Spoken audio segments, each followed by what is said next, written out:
What kind, this is a good one, what kind of obstacles did the women face from the military establishment or from male soldiers in the army at that time?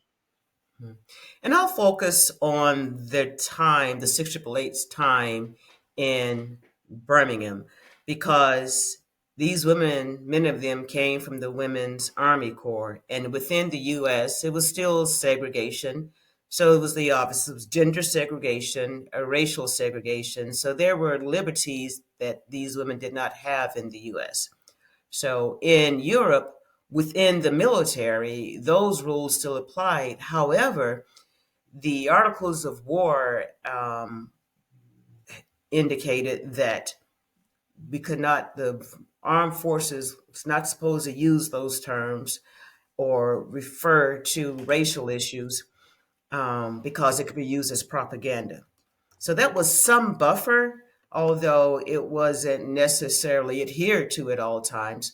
So the first issue was just lack of support from the military.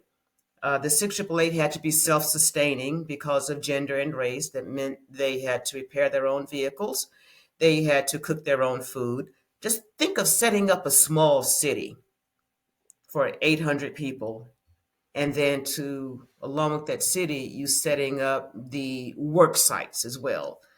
So that was the biggest challenge, again, logistics, making sure the women were cared for, the basic needs: food, clothing, shelter, safe place to work.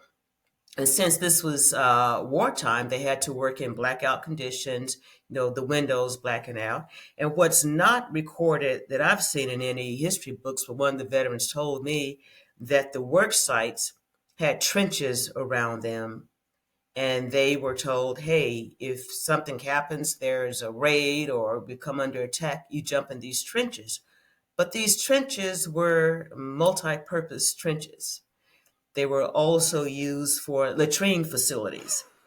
And so this one veteran said there was no way that she was going to jump in those trenches if something happened. So again, the biggest challenge was I defer to logistics, establishing a work site as well as a facility for the women to live